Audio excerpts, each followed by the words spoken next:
Has हॅवचे सर्व uses तुम्हाला शिकवण्याचं मी चॅलेंज घेतलेलं आहे आणि हा आहे या चॅलेंजचा पार्ट 2.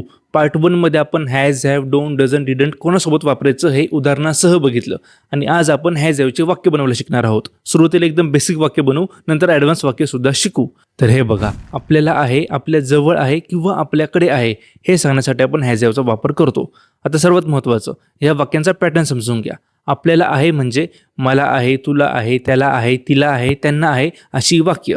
जसं तिला खूप ॲटिट्यूड आहे, त्याला एक चांगली नोकरी आहे, ऋतिक रोशनला 11 बोटं आहेत. आणि आपल्या जवळ आहे किंवा आपल्याकडे आहे म्हणजे अशी वाक्य ज्याच्यामध्ये आपण सांगतो की आपल्या जवळ किंवा आपल्याकडे एखादी गोष्ट आहे.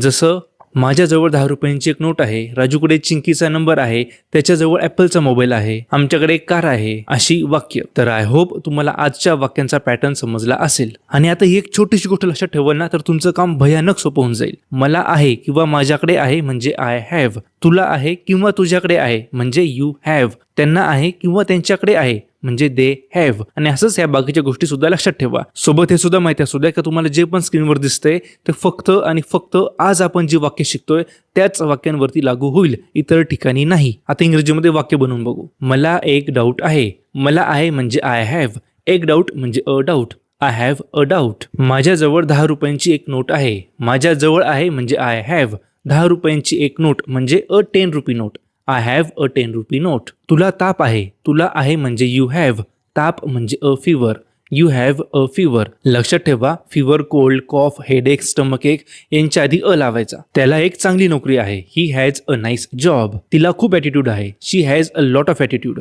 ऋतिक रोशनला 11 बोटं आहेत. Hrithik Roshan has 11 fingers. आणि वाक्य निगेटिव्ह करायचं असेल तर त्याच्यामध्ये डोंट डझंट वापरायचं आणि त्याच्यानंतर हॅव वापरायचं. लक्षात ठेवा, ज्या पण वाक्यामध्ये डोंट डझंट येतं त्या वाक्यामध्ये हॅज कधीच येतं नाही आणि हा रूल सुद्धा आपण पहिल्या पार्टमध्ये शिकलोय. आता वेळ कमी म्हणून मी स्क्रीनवरती काही एक्झाम्पल्स देतोय, ते वाचून घ्या. आजच्या लेसनच्या नोट्स, प्रॅक्टिससाठीची वाक्य यांची PDF मी व्हॉट्सअप चॅनलवरती शेअर केलेली आहे. व्हॉट्सअप चॅनलची लिंक तुम्हाला माझ्या इंस्टाग्राम बायोमध्ये किंवा खाली डिस्क्रिप्शन बॉक्समध्ये मिळेल. आता पुढच्या पार्टमध्ये आपण जे वाक्य शिकणार आहोत ते वाक्य शिकवलं चुकीचं जातं, सो फॉलो नक्की करून ठेवा म्हणजे पुढचा पार्ट तुम्हाला मिळेल. थँक्यू.